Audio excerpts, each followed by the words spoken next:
we were on a train. I'm pretty sure. Somebody had witnessed some kind of apparition, hadn't they? Right. It was Andrew's character, wasn't it, that had witnessed some apparition and screamed in That's the true. hallway, and we kind of dragged him in to the room. Yep. Who was going to have breakfast with that gentleman?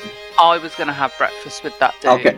Yeah. Good. So we've got the A-team here. You actually got on the Orient Express proper, you met Menkaf, and you spent some time in the bar talking to the various characters. There were some Russian people there, some Russian aristocrats, and a Scottish lady who was going to talk to the Sultan about the Armenian problem. Evan and I stumbled into Amelia's quarters after having seen a ghost. Quite literally. Did the priest go to talk to Menkaf? Yeah. I did, yeah. And he was saying something about, hold on, let me see my notes. Oh, Metcalf was the one that was actually having us followed, wasn't he? By Bentley Burnham, yeah, so Metcalf is shady. So you've got the fairs in a funerary urn. You don't have any literature with you, but you're aware of two books. One's called The Whispering Fairs, which is the main book, and there's also a collection of writings called The Apocrypha of the Fairs, which I think you may have kind of touched upon a little bit. The bloke gave us a sketch of unseen aspects of the Tesseract, and he offered to translate the glyphs on the fez, but he requires it. That seems like a trick. Well, I think you were Yeah, I mean, we were already getting the impression he was a charlatan anyway, right? Yeah. So, what now? There's something clearly malicious out there. Whoever has the fez maybe should literally sleep on it in some manner. Well, as I recall, I was helping to guard it. In other words, so while you guys were eating and stuff like that. So we'll never leave it alone, and whoever wants to go in and sleep with it. I'll sleep with it. We cased it in a funerary urn with holy water, right? I think we only did holy water, holy oil and stuff. I think we tried to triple bless it. I don't think it worked personally, but it is sealed to my knowledge. Unless that fez does some creepy shite and plants itself in my head, I should be safe sleeping with it inside the suitcase. I mean, from a metagaming aspect, yeah, it wouldn't really make sense for holy water to do anything.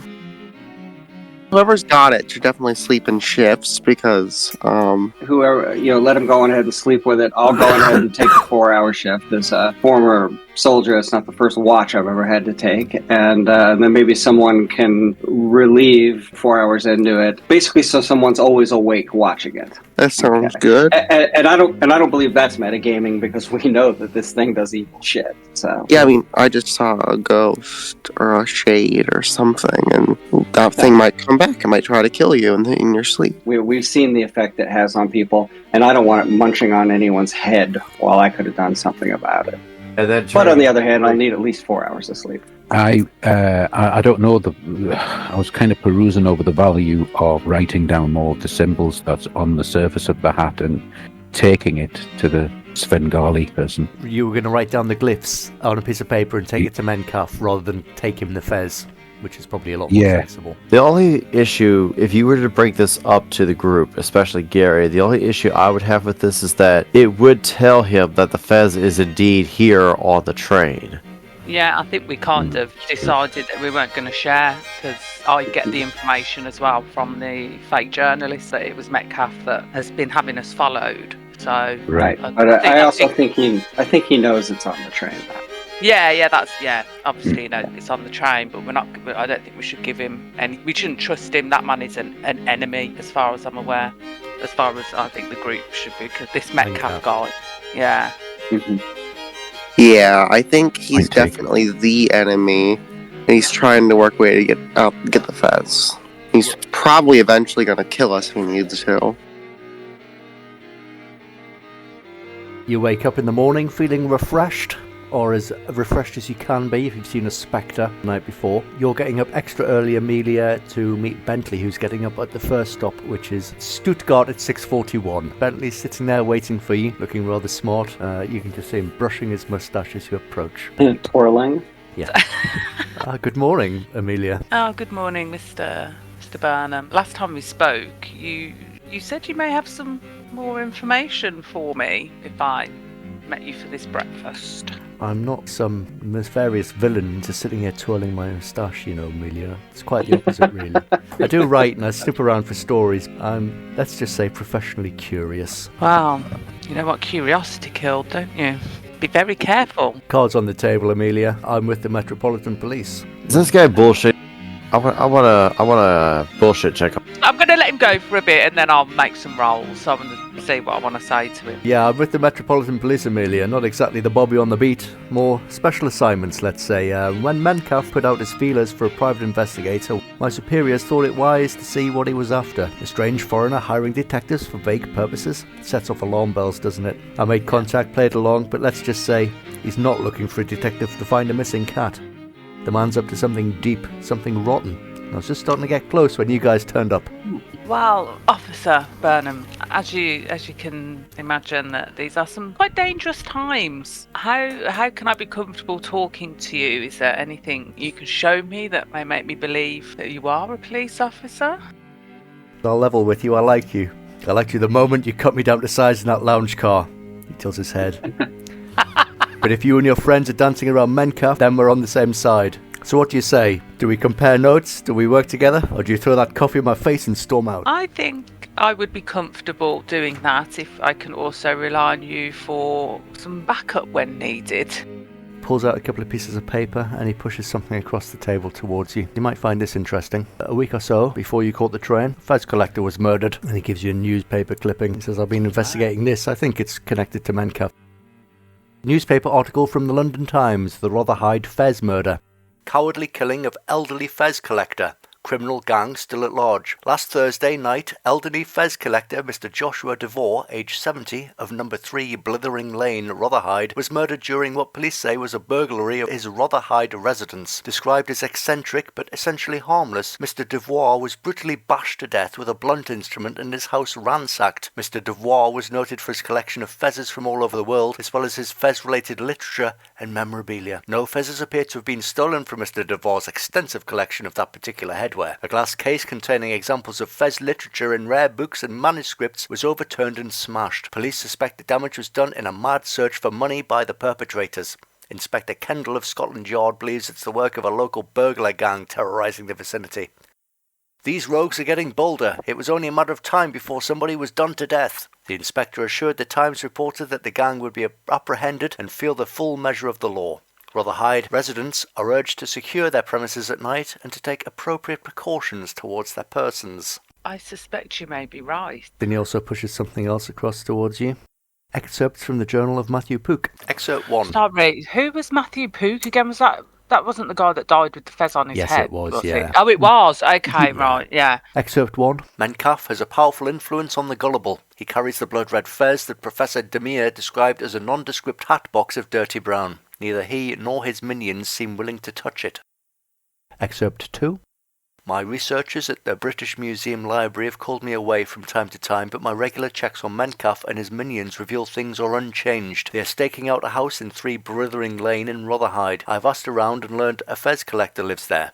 Professor Demir says I should be cautious, but I easily outwitted the clods Metcalf has guarding the place. I am confident no one saw me. Excerpt 3. Metcalf plans to depart soon on the Orient Express back to Constantinople. I saw him purchase tickets for he and his followers, though could not tell when they intended to travel. There seems to be something else he wants before he can leave London. It could not be the fez, since he came to London with it. Excerpt 4. I've decided to steal the fez from under Metcalf's nose. While he is busy in Rotherhide, I shall break into his room and steal the blood-red fez itself. With this as my prize, I can speed back to Constantinople and hand it over to Professor Demir. Imagine the look on his face. Unfortunately, I need to get off the train. I've got business to attend to in Stuttgart. I was wondering, Amelia, go on. Could I rely on you to keep tabs on what's going on and maybe report back to me? I'm going to give him my hand to shake and say, yeah, I'm happy to work with him. I'm going to tell him to be safe. Where's Metcalf at this point? Is he at breakfast? Well, you're looking around, eating a croissant. You can smell him before you see him, the smell of incense. Oh, yeah. Strong cologne. He walks in, he's dressed very flamboyantly, like he's wearing a smoking jacket, and he's got a young lady with him, and he's also got his minder with him, K-Pock. But the young lady looks, she looks, I don't know, maybe she's just woken up, she looks a bit rough. And he walks in, he's wearing a smoking jacket, it's like a paisley pattern, deep red velvet, shiny. Just wanted to keep an eye on where he was, that's all. Well, you can't help but notice he's not wearing the same fez that he was wearing last night. He's wearing a fez that's identical to your blood-red fez. Okay, Cripes. is it still there? He's gonna Yeah. peek into the satchel from the sound of it. Your fez is still in the box. He's got one. He's openly wearing a blood red fez. Well, it's probably just a normal fez that he's wearing, patterned to look like ours. Yeah, I'm just. I mean, how many? I'm just gonna be like, how many of these damn fezzes are there? He Yeah, is, I think we should keep an eye on him. He's maybe trying to replace it. Right. Pulling Ocean's He's 11. trying to goad us as well. I think he's trying to goad us. So he's sitting eating breakfast with what looks like one of the magical blood red fezzes on his head. He's got a young lady sitting beside him. Is she weeping? Is Have we she seen this crying? woman before? You haven't seen her before, You- but you only got on last night. You said she was weeping. Yeah, she looks quite upset actually. He's sitting very close to her and he's like rubbing his hand on her back. It's not quite right. I mean, to be fair, we should have the manifest, so we should be able. Can we make an educated guess at who that woman is? It's going to be like, by process of elimination. Maybe she's in second class or whatever. So I'll just okay, intelligence. And you narrow it down. You think there's a young couple on board called the Myers. Elizabeth and Scott Myers, who are in cabins right beside Mencalf. Between Mencalf and Kapok, there's a cabin occupied by this young couple. Is there any way we could pay a waiter to drop some hot coffee on them by accident so we can get the young lady on her own? Well, it's certainly an idea. You look at the manifest, there should be two of them. There should be a couple. She looks like she's in her early 20s. She's upset, and Mencalf is sleazing on her. And who is supposed to be the guy that was supposed to be with her? The guy who's supposed to be with her is a young man called Scott Myers, and he's not there. Kopak is stoic, not giving anything away. You're sitting there watching this. Very odd. Well, you Europeans, the way you handle things. Stop. Ma'am, is this gentleman bothering you? Oh, that's one way of doing it. Looking a little bit intimidating and trying to be a southern gentleman. Don't worry about her, Mencalf says. She's fine, aren't you, darling? And she... Yes. And it's clear that she's not. Kapok looks at you as if he's readied himself. Oh, I said, is this man bothering you? It was quite confrontive. Certainly not. Of course I'm not bothering her. Isn't that right? Well, I believe I asked the young lady herself, sir, and I'll pointedly turn my back on him to go on ahead and look at her. Okay, yeah, you're making it very clear that you're trying to cut him out of the conversation. Oh, yeah, and showing some disdain for him. She's fine. Now, if you don't mind... Well, I think I do. I think you're cutting in on my action, ma'am, and I'll gently help her out and bring her over to our table. Kapok! Kapok immediately stands up. Before she gets up, Kapok intervenes. Now, you wouldn't want to cause a scene here in this fine, classy dining bar, would you? Looking over at the porters and everything like that. The atmosphere's changed. It's gone tense. It's normally very sedate. She's fine, sir. Aren't you, darling? He gives her a really quite a strange stare, as if he's boring into her soul with his eyes. Yes, I'm fine. Please, leave me alone. Well, understood, ma'am. Understood. Wouldn't want to put my attentions where they weren't warranted. Good girl, thank you. And her hand is shaking as she sits down. I think he is a mesmerist, so And that's what I'm going to say as I sit back down to the table to you. I believe that lady is there not under her own control. Maybe we should do something about that. We need to keep a close eye on that situation. I think that we Where is really her need to figure out. husband? I think we maybe should use the American strategy and go in with all guns blazing. I've been meaning to take the guy's fez off and pour hot coffee on his head. This is a brilliant idea. Henry, the conductor, is in the carriage. He sidles over as this is happening. She spends most of her time in tears, and she is shepherded everywhere by Mencalf. I'm going to say, isn't she travelling with her husband? Well, I'm sure I saw her with a man. Oui, It wasn't madame. Mencalf. Yes, he has barely left his cabin. He looked ill when he got on the train. Oh dear. Something is not right here, Mr. Conductor. Yes, I think maybe he hopes to sell her to a harem in Constantinople. Who knows? There are about a million things he could have said, and he just said the one that's going to piss Percy off the most. Well, thanks, guy. I mean, I'm in first class now. From what I remember, Mencalf is in second class, isn't he? I'm going to say that I insist that this lady, that she comes to visit me in my room, and I'll give her the first class experience on the train. I'm gonna try and get You're going to try and persuade Henry to... I'm gonna, maybe have a card or something and say that she is invited to enjoy lunch as well. Invite her, Invite that her and her husband, just to join me in the first class lounges for lunch. She looks like she needs cheering up. You see Henry walk over to the table and you see him give her your card. You almost immediately see Metcalf take the card, look at it, look in your direction. Shakes his head, tears it up. Henry looks at you. They have a honeymoon suite. They're supposed to be on a honeymoon. But she does not look like she's on a honeymoon. May I visit her husband? If you wish. Maybe we could go ransack his room. Why don't I just go down there right now and go knock on the door? Well, with a loudmouthed American camouflaging your intent, I think it probably will work very well. I'm seeing it as I alone will go down there. You guys, keep an eye on him. Yeah. I'll just see what. Maybe not alone. Maybe two of you go. Okay. Gary will go to check up on the husband and see if Gary and Evan. Okay, so you're having this conversation, you give her the card, you see Metcalf take it off her, and two of you stand up and excuse yourselves. And you're heading over to the cart where this young man is supposed to be staying, yeah? Yep, that's what we're planning. We're going to do that, we're going to knock on the door. You knock on the door? Yep. You hear nothing. Just to make sure no one's in. You knock on the door, yeah, you don't hear anything. Alright. I'm going to try to break in. The door's locked, unfortunately. You either need the key, which is probably on Metcalf or his other lady, Elizabeth. Or one of the porters. I recommend the liberal use of pounds, English pounds sterling. You think maybe you can hear a moan or a wheeze or a cough or something, but it might just be the Oh. Of course, you had to break in because you thought someone was in danger. I will try to be the gentleman and look for Mr. Henry or someone who could likewise help us get in legally. I would make the argument that we wanted to check up on this girl's husband, and we heard moaning, but we can't seem to get in. I'll explain that I'm medically concerned for him. Porter walks past. Perfect timing. You're going to have to give me a persuasion or fast talk roll, though.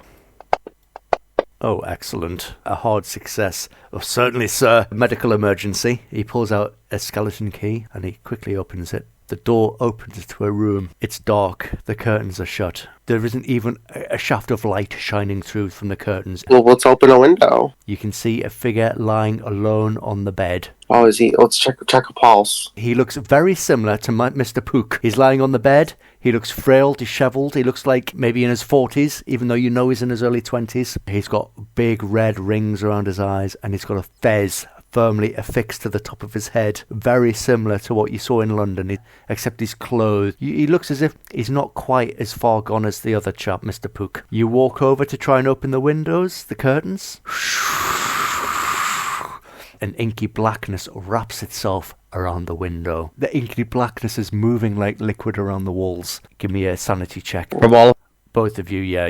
Strange test. My sanity is 45. What should it be? I'm gonna grab crap. And I'm gonna grab Scott and I'm gonna pull him out of the room. We need to try to get this guy to the medical car as quickly as possible. You can't luck check sad checks, right? I believe that's correct. You walk into the room, you try and open the curtains, you see this inky unnatural blackness. Evan stands his ground. However, Gary... Violence. Red mist descends on the investigator, and they want to they explode in a spree of uncontrolled violence and destruction directed at their surroundings, allies or foes alike. A red mist descends on you, and you explode in a spree of uncontrolled violence and destruction directed at your surroundings, smashing up the room and the environment around you. Just smashing windows, ripping up curtains, and just I suppose maybe you try to fight the shadow entity, and you end up smashing the room. Oh no. While this is happening, Evan, you're grabbing this rather ill-looking Scott Myers with the fez. I'm gonna try, if he's on the bed, I'm just gonna try to pick him up entirely, and I'm gonna try to bring him to the medical car. Give me a strength check. He's emaciated. Yeah, pick him up and you dash him to the medical car. Or everybody else is having breakfast. Gary is smashing up the room, trying to contain this shadow creature or stop it or try and work out what it is. Evan, you've picked up this Scott Myers and you're going down the train corridor with him, holding him. Where are you taking him? Yeah, I'm taking him. Room. If it looks like, is he moving at all? Is he going to try to stand? If he tries to stand, I'll take him by the hand, but otherwise I'm just going to carry him all the way there. You're going to have to carry him. Where are you taking him? Are you taking him to your cabin, or are you taking him somewhere else? The medical car. Yeah, you suddenly realise there is no medical car. Where are you going to take him? Well, there's got to be a doctor on board. Well, normally, don't they just say, is there a doctor on the Yeah, plane? wouldn't we carry him into the saloon dramatically and call for a doctor? I do. That's what I'll do. I'll carry him into the lounge dramatically. We need a doctor. Yeah. This man needs a doctor. Yes. Yeah, and then I'm gonna look at inspect the fez on his head. Is it attached? Like, Yes. I'm gonna try to take it off if I can. When I eventually stop berserking, how badly damaged is the room? You berserk for 2 rounds while Evan is carrying Scott through. You completely trash the room. Can I vent the room? Are you going to try and cover your tracks? Yeah, that might be a good idea. Evan, you instinctively, without thinking, you try and take the fez off just to see if it will come off. The thing is, I've never seen the fez, and I don't really know much about it being attached to people. So I'm gonna inspect it and see if what happens if I try to take it Without off. thinking, really, you touch it and you are instantly overcome with nausea. Give me a con roll, please, or you're going to drop to your knees and start throwing up. Oh no! I'm gonna Fail. spend 2 luck to make that a success. Okay. You drop down to your knees, your legs buckle, you don't start throwing up, but you are gagging. Images suddenly start flashing into your mind of monstrous shimmering forms out of focus. Overwhelming pain shoots through your hands, and for a fleeting moment, your vision blurs and twists. Give me a sand check, please. Another one. Alrighty. A cascade of disjointed, haunting visions flood into Hard your mind. success. You're steeled from last night's encounter, and you instantly let go as if you've touched something that burns you, but it's in your mind. A doctor Alright. does stand up. I'm a doctor, he says. Who is that? One of the passengers. I'm a doctor, he says. What's wrong with him? And I say it's the fez. Clearly. Let's get him to my room. Okay, I'm gonna follow him to the room. And you're taking him Right. into the doctor's cabin. Everybody in the breakfast car is oblivious to this. Gary, you're tidying up the room. Yep, trying to make it look like I didn't tear anything up. Hopefully nothing's actually broke. Give me a spot hidden roll. Me? Yes. Alright, I'm going to spend 12 luck points. You spend 12 luck points. You've got 1 moment, you've got 1 round to react before you hear the door click shut as K-Pock locks you in. And yeah, What have you done to him? he's completely silent, puts his hands in the air as if he's going to come down on you like a proper Bond villain. I'm trying to get away, but I do like a punch where I try to hit him in the square of the nose to knock him to the floor, and as I'm trying to run past him. Nice. Okay, so you at least give him like a bloody nose. That's what I was going for. You sprint down the corridor. Rather than cause a scene, K-Pop goes into the room to try and assess what's happened.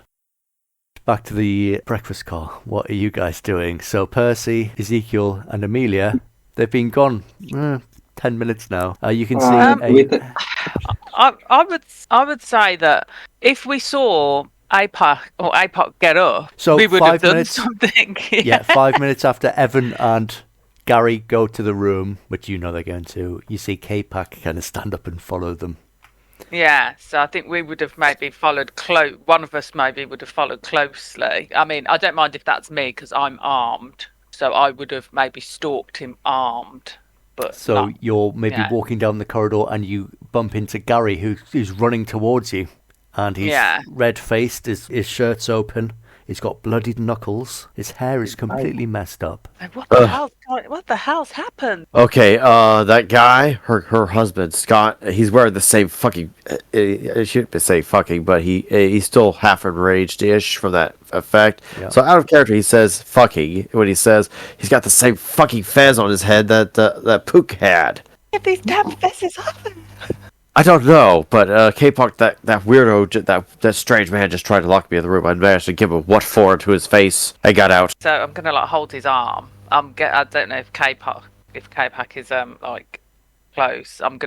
I'm armed anyway, so I'm just gonna show him my gun and then say let's get back to where's the husband? I don't know. Evan took him out. Okay, we say let's find Evan. Mencalf comes into the doctor's car. He's gone between the two. He's worked out something's going on. Maybe K-Pac's gone back to him. And he's insisting, arguing with the doctor. This man is suffering from a tropical disease. It's imperative that he go back to his cabin and be isolated. I'm gonna ask the doctor to touch the fez. The doctor drops to his knees, his face goes white. You know the images that are flooding his mind, and he instantly pulls his hand away. My God. I said, this is no tropical disease. This man is playing tricks on you. Pull out my gun and point it at Metcalf. You're pulling out Just your gun and silently? pointing at Metcalf. Yeah. Most unexpected. We will have to continue this another time. He backs off. No mind. He turns around dramatically and walks off down the corridor, leaving you with this young man. What about the doctor? The doctor's very upset. He's trembling. You can tell the doctor's in shock. He won't be much use for a few hours. Okay, let's keep an eye on the doctor. But you do have No. this young chap separated from Mencaf. So, Should we rescue the girl in the confusion? Is she on her own now? yeah, because Mencaf followed in here, so where is the girl? Is she here? She's sitting by herself in the breakfast room, looking rather distraught. It's only a matter of time before K-Park or Minecraft comes. Yeah, let's bring her into the doctor's car as well, if we can. You bring her in. His eyes open when she comes in and he hears a voice. He was fine before. I don't understand what's happening. Please, tell me it can be undone. And how did this happen? Who put the hat on his head? Did you see? Mencaf did it a couple of nights ago. His eyes open and he's trying to speak. The guy at the Fez? Yeah. Scott? Okay, let's listen to what he has to say. Please, I'm like, help me. how? It whispers to me. I can hear it. I didn't mean for this to happen. I wanted to know. I wanted knowledge. I thought the Fez would show me truths that the scholars had missed, but some truths should stay buried. He was obsessed with the occult. He started hanging around with Mencaf after he went to one of his mesmerism shows. Mencaf talked him into coming with him on our honeymoon. He was fine before. I don't understand why this is happening. Ezekiel, is there anything you can do? Yeah, I'm just gonna try to just hold her hand, I guess, and bring it down to her husband and say, we'll find something. Can we cut into the hat at all? Are there any scalpels? Yeah, let's try that. I mean, we've got previous with this. We know that the hat is really difficult to take off, don't we? So The hat resisted all forms of... yeah. Actually, I'm gonna tell her we've got someone who will be getting on in Vienna that might be able to help us. This was supposed to be a honeymoon, a new beginning. Now it's a nightmare. I've got a question. Do we know how long Pook had that fez on before he became an emaciated creature and then became a zombie on death? Do we know how long that it took? How many days it was? Or how many weeks it was before he... It wasn't long, was it? I don't think. It was actually 4 days. Was it 4 days? It was only 4 days that Pook had the fez on. And Elizabeth Myers said he only put the fez on 2 days ago when we got on the train. Oh, God, we need to move quickly. So how many days until Vienna? Be in Vienna afternoon, isn't it? Tea time, 5:50. You know. The other thing I would have probably suggested is maybe we could cut the fez off of him by cutting the skin where it's attached. Ooh. Maybe surgically scalp him. It wouldn't look pretty, but maybe that would be a way we could cut it off of him. I'll bring the doctor to my compartment, and we'll bring everyone else over to Amelia's. There's a sense of urgency. You can only imagine K-Pok, Mencaf, and the 2 goons that are with them must be panicking. If they have firearms, they may be going to get them. You take everyone to Amelia's first-class cabin. That's the only first-class cabin. I've got one, too. Everybody's in one of the first-class cabins with Ellie Myers and Scott Myers as well. You can hear people running past your room. You think it might be Mencaf or K-Pop coming to get you, but it's not. You don't know what they're doing. Something we need to check on is make sure we still have possession of our fez. Although it seems like Mencaf has multiple copies of the same fez. There might be more than one. This one's different, though. How is it different? Oh, the one that we have, isn't it? Yeah, ours had glyphs or something on it, I think. It makes you wonder if there is a method of reproducing the hat. They're not really relics as such as a recipe. Yeah. You think you may hear a shout or a scream, a male masculine scream of frustration, but it may just be the train horn. You're all in the room. You're waiting for this doctor to come round. He's still shaking, trembling. He looks like he's had a nervous breakdown. Who has the suitcase with our fez in it? You do. Where is it? Yeah. I was going to say you do. I assume you had it on you at all times, right? That's why I was up half the night guarding you. Yeah, I still got it in my inventory, unless... Didn't you say you were keeping it on you at all times? But obviously you didn't take it into... I didn't take it with me. It must have left it with Percy. That works. That works. I'll hold it for you until you want it back. Because I know we agreed not to leave it unattended at all. Right. Not even to take a dump. Henry appears. Bonjour, monsieur, madame. Is everything okay? We have had reports of a commotion further down the train. Oh dear, he does not look very well. Do I need to call ahead? The gendarmerie, the police? Medical? Do we need this man? Yes, we need medical. Ah, very good. I'll arrange for the doctors to take him at Vienna. Well, he's already under the care of this the NPC doctor. Keep me informed of any developments, please, monsieur. And he bows as he backs out of the room. If possible, I'm just going to quickly grab a knife from the doctor's kit so I can have something. A shank if I need one. Just a scalpel, something I can hide in my pocket if I need to. I'm going to ask Ezekiel if we were to attempt the surgery to try to cut his scalp off to remove the fez, if Ezekiel could perhaps bless some water, some wine, some oils, or something in here to try to incapacitate the cat in some way. I can certainly bless the scalpel and some water. Yeah, I've got some holy water on me. Now, last time you blessed the fez, didn't you go a little bit mad? Yeah. I did, but,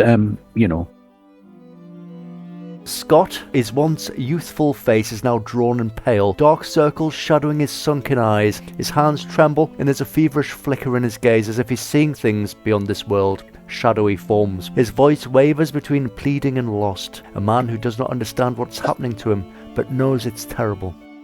I wanted knowledge. I thought the fairs would show me the truths.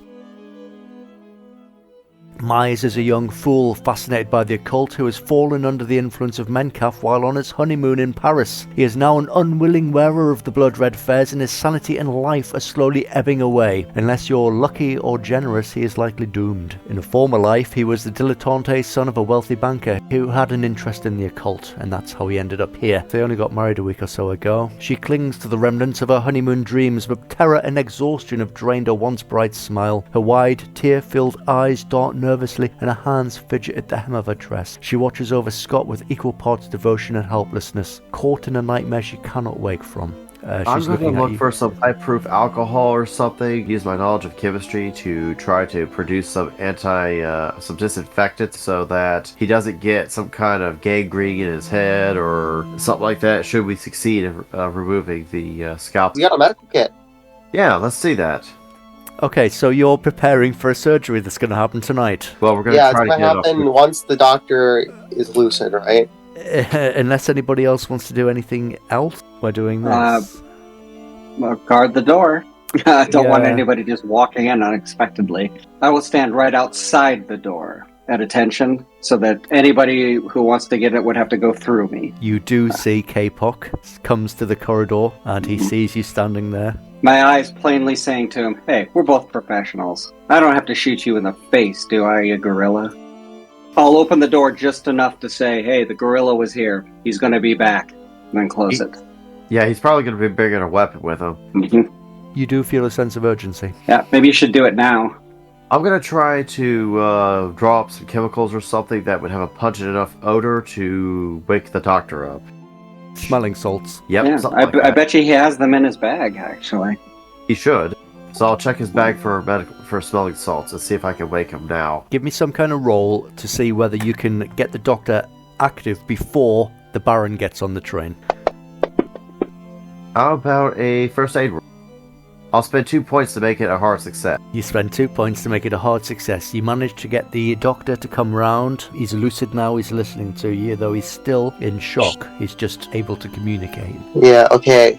Doctor, you're going to have to perform a surgery. Me? Surgery on that thing? I'm not touching it. You have to remove it from his head. No. With the skin. We could try to remove the fez or hold on to the fez with a bag or maybe like tongs for not handling directly. You will have to make a hard, fast talk, persuasion, or intimidate roll to get him to do it. He is I am not touching that again. I'd like to try to convince him. Let me see, where's my fast talk? Amelia, fast talk, hard success. I'll make it's it an Amelia. extreme. I'll make it an extreme. Flash your gun. Now it's an extreme. Well, in some ways, but I'll just polish it. I'll try and be really slick about it. Make it Polishing it while I'm talking to him. You're worried about the American. You should have been worried about her. Personally, I'm not really on board with this whole surgery thing. I feel like there's got to be a more magical way of getting this hat off, but It's probably not. The surgical way to me is the last resort, really. And Percy's seen a few victims of scalping, and at wartime, they don't survive.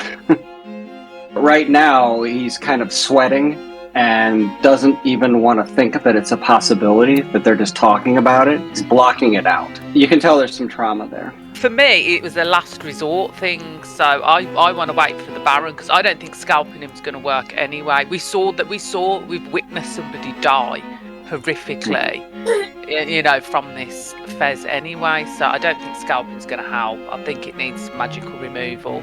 If you recall, the Fez wasn't really there anyway. It was existing in and out of time and space. It was like vibrating and stuff, so I get the impression that cutting it off won't work, but I want you to try it. You did pass your persuasion or Yeah, but intimidate roll, so you can, if you want to, he will go ahead and he will do it. Do you really want me to Let's do ask this? let's ask Elizabeth Myers. What does she think we should do?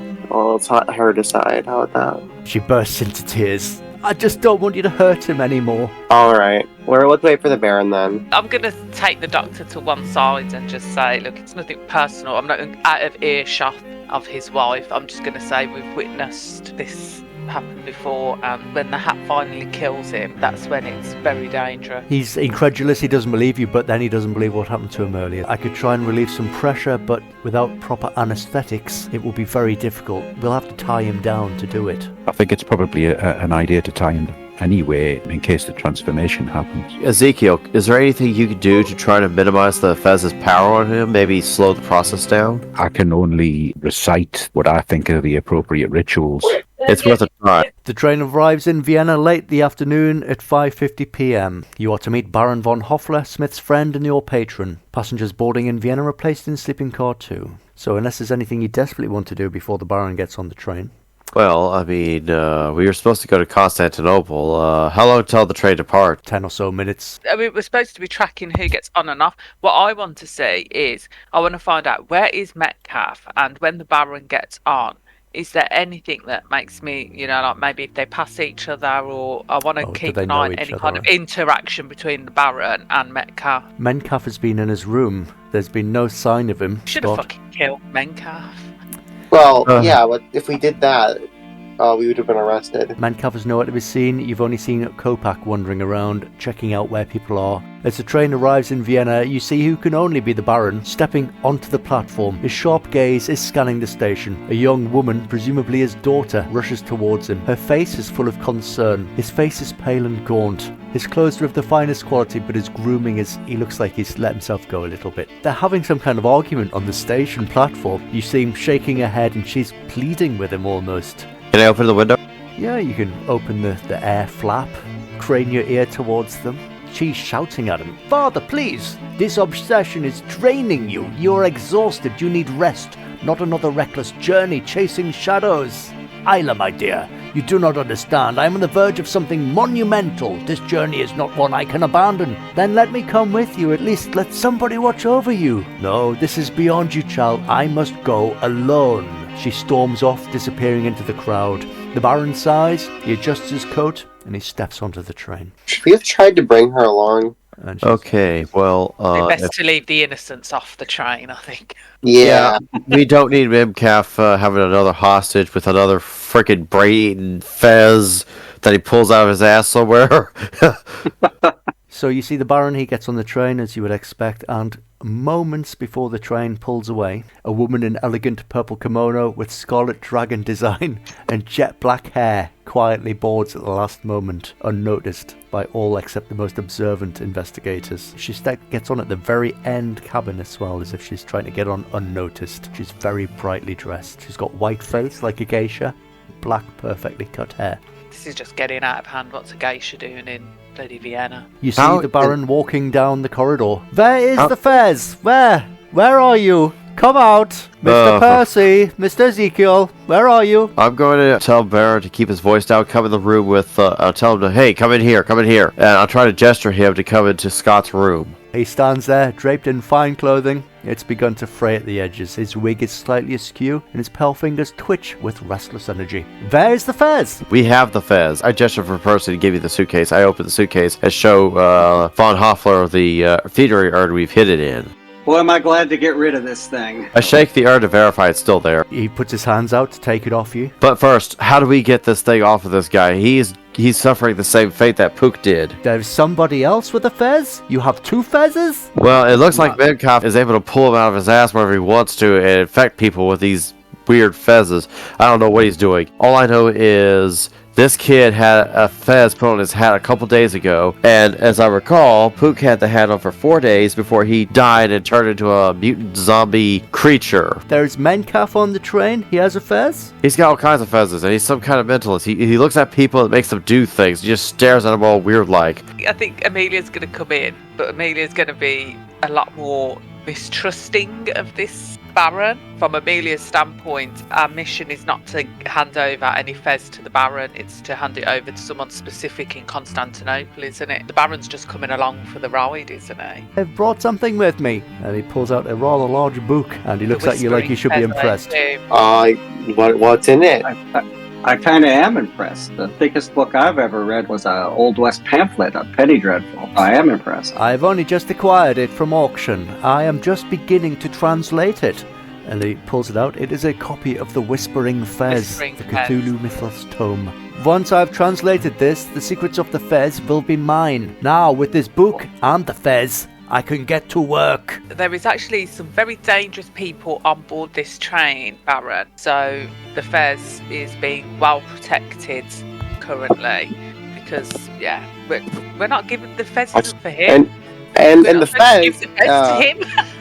And the Fez also, I'd like to remind him, nice to meet you, Baron, don't know you, but it's very dangerous.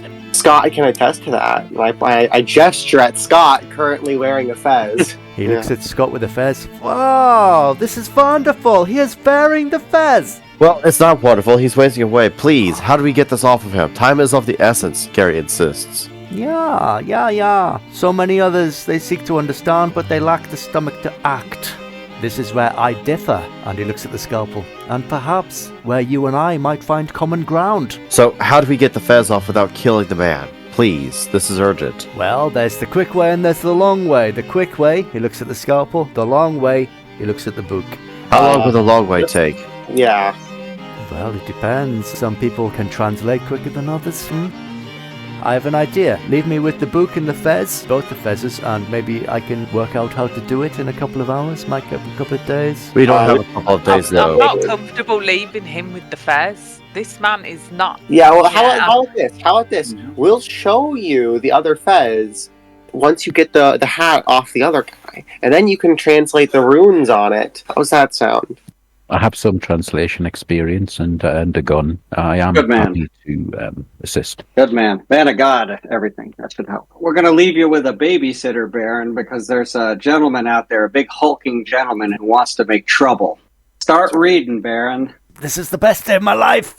Let's go check on Menkoff, I think. Yeah, let's we need to find a way to kill Menkoff, in my opinion. Discreetly. Yeah, now that we've got a knife, why don't we just ask him, let's go translate the fez in my compartment, and then we stab him. Is there anything in the doctor's bag that we could use to maybe drug him, or knock him unconscious, or even overdose him? A more subtle execution method. Well, that's a good idea. A lethal dose of amphetamines in his wine. The lady in the kimono that got on. She's sitting in the lounge, appears to be looking around rather anxiously. She's a stunning geisha in a purple kimono with perfect black hair. A doff of the cap. The Orient Express carries many secrets. Perhaps we might share a drink and talk of unseen matters. Possibly a little later when I'm done with my current job, ma'am. Percy Throne of the American West, and you are? I am just a traveller from the Orient. There are whispers of those who seek dangerous things on this train, of shadows that follow your journey. I wonder, do you know where it leads? Well, I'm afraid not, but I'd like to talk to you about it over dinner a little later. Yes, that's how Sounds delightful. So if Percy's going to go to dinner, I'll stand guard the book so that he can go to dinner. I'll stand outside instead. You hear a moan coming from Scott's cabin. The fez is clearly taking a toll on him, and his eyes keep rolling back in his head. He's in a bad way and he's getting worse. Ezekiel studies the book. So do you think, are these pre-made relics, some ancient relics, or are they made by some sort of ritual?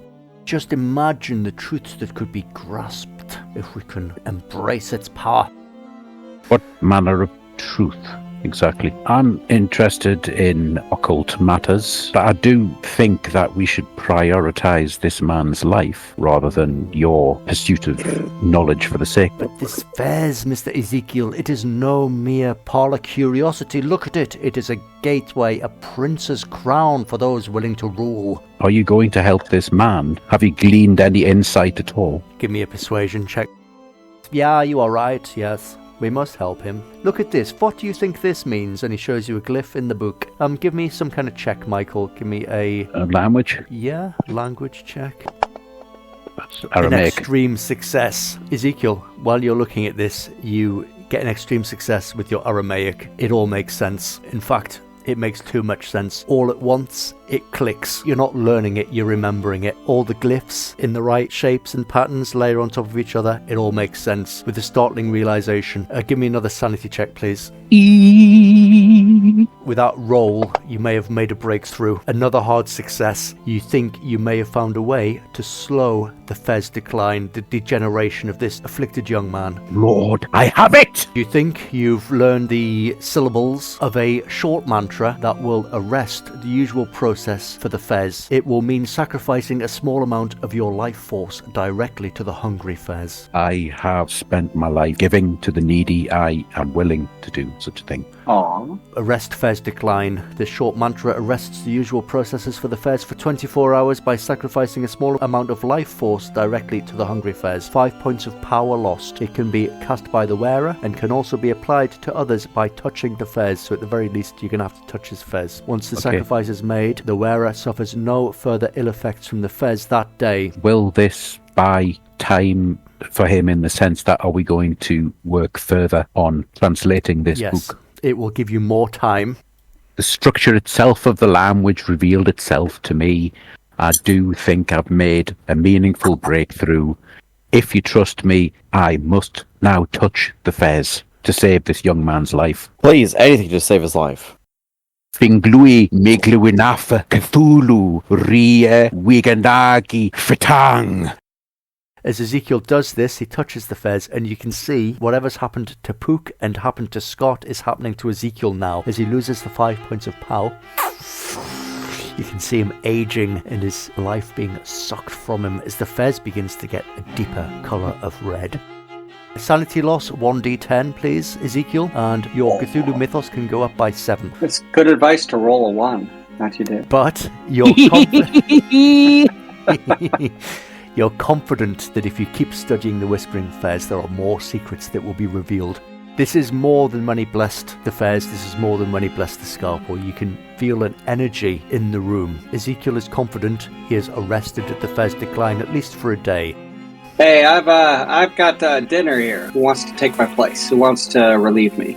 Oh, I'm taking your place. Well, I'm armed, No. so okay. Oh, of course. Yeah, well, let her do that then. I got an angle. I got a plan, and I don't want any competition, see? You're making So I'll avoid the gaze of the porter who's looking at me badly, and go ahead and join her for dinner, as discussed. And you're chatting, and she's asking you, so, why are you guarding the door? Oh, well, the gentleman in there, he's pretty sick. Probably, tuberculosis or something like that. So I'm just making sure that the doctor and him are left alone. Oh no, he has tuberculosis now, she says in a Japanese Oh, accent. no, please, don't say that very loud. I'm just guessing. I'm sure it's nothing that communicable. We don't want to upset the other guests. He's much more sicker than I thought. Please tell me more. I don't understand, ma'am. What do you mean than you thought? You are talking about my father, aren't you, the Baron? Do I recognize this woman? Did she dress up as a geisha or something? Enough deception. She stops putting on the terrible Japanese accent. I am Isla von Hoffler. My father is not well. His mind has been consumed by his studies, and I fear he will bring ruin upon himself and possibly others. She looks like you're desperately glancing around, making sure no one's looking. Oh, well, I wouldn't know anything about that, ma'am. And, well, my plans for the evening have been scuppered, that's for certain. I thought you were guarding him. Oh, well, yes, I've been relieved. Do you know where I can find him? Boy, you got me on the backswing here, ma'am. I've just been introduced to your father. I don't know much about him. I'm gathering you're not wanting me to tell him that you're on the train? My father is obsessed with the feds. It has addled his mind. He's gone crazy. I tried to talk him out of coming on the stupid train. I'll tell you what I can do. I'll go ahead and let everyone in my party know about that. And I'll let them know, but just between you and me, I'm not the man in charge or anything like that. But I will surely advocate for your father, okay? Whoever's in charge, please tell them. We need to get him off this train as quickly as possible. He is not well. The family doctor is waiting for him, Dr. Freud. Aha! Don't know how I feel about trusting Viennese doctors, but I will let them know that. We have been assured he is the best doctor money can buy. Well, certainly the best cokehead money can buy. I'll go ahead and make my excuses and leave. Well, who's the best person to tell about this? Miss Amelia, I have to talk to you about something. I'll kind of whisper in the ear. Yeah, really. She went full Japanese cultural appropriation. I saw her get on. I thought it was very strange. Yeah, you don't know the half of it. She keeps talking about how insane her father is and how dangerous he is to himself and others. I don't like it. I don't like it one bit. I think I'd like to go check on Menka, see if I can find him. I'm gonna pick up Isla and get her dinner under our umbrella. I'd like to go visit him. Just to see, hey friend. Just a friendly visit.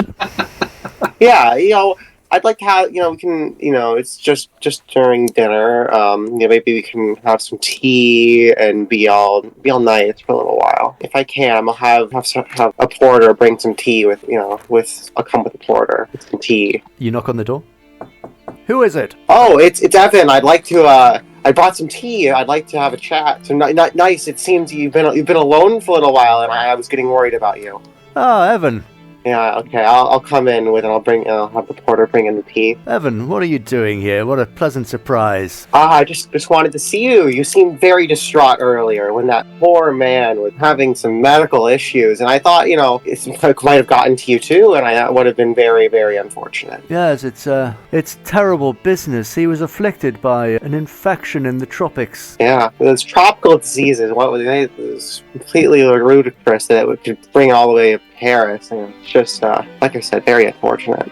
Very unfortunate indeed. And he begins talking in a soft lilt, and you can feel yourself. His voice is very calming, and you get a tingle in your belly, like an ASMR. Well, I'm just gonna glance around the room to make sure nothing's no shadows. A big shadow seems to come up behind Menkaf with arms almost coming over you. Oh, Menkaf, behind you! No, Menkaf is staring in your eyes. Menkaf is staring in your eyes, and his hand is pointed towards you. I draw my knife. Make me an opposed power roll. Oh, I don't think I'm winning. He is attempting to dominate you. I got a regular spend 6. I'd like to make it a hard success. We're gonna make that. 6 of your 97 to make it a hard success. We're gonna make it hard. We're gonna make it hard. Menkaf is rolling POW. He got a regular success, you got a hard success. For a split second, Menkaf is in your mind. Yeah, I scream, and I'm gonna draw my knife, and I'm gonna do it underhanded. I'm gonna try to stab him. K-Pock! Make it 8. Make it 8. Does hard? Yeah, I'll spend 8 luck. You get to slash at him while he's still then trying to beguile you. You slash him across the cheek. Yeah, hard success. A line of red blood trickles down his cheek. Hard success. Why don't we say you can roll a d4, and if you roll 4, you really cut his cheek open. Okay, I'll do that. Told you should have borrowed my Bowie knife. Okay, I rolled a 3. I'm gonna try to leave the room. I'm gonna try to run. Menkaf, he tries to grab you and stop you. He's gonna roll brawl on you to try and grab you. Alright. Can I dodge him? He's got a hard success. You're going to try and dodge? Give me a dex check. Oh, I failed. Even if I spent luck, I'd still get caught by him. Not Yeah, so hard fast, success. I'm gonna Sonny. push. I'm gonna push it. I'm gonna push it. Oh, I fail again. Okay, he grabs Oh, you, the no. door slams shut, and he quickly locks it. I scream again. And I trying to get anyone, just anyone, to come to my rescue. Anybody hear that screaming? Hieronymus is pissed off now. I'm not telling you again. Get out! And he points at the window. Dominate. He wants me to- Opposed power roll. He wants you to jump out the window. Okay. Oof. Make it okay. Shoot. I'm gonna spend luck, but that's not enough. I got nominated. Well, can you fly? I think I'll have to jump out the window now. Get out, he says. I've had enough of this. Evan is being fully dominated by Hieronymus. If successful, the target obeys the commands without exception until the next command round concludes. Spell may be Next broken if combat. Only one individual at a time has a maximum range of 10 yards. Spell may be broken if a command contradicts the target's basic nature, such as instructing a human to fly. Okay, no, don't get up. Just leave. I want you to leave. Okay, I leave.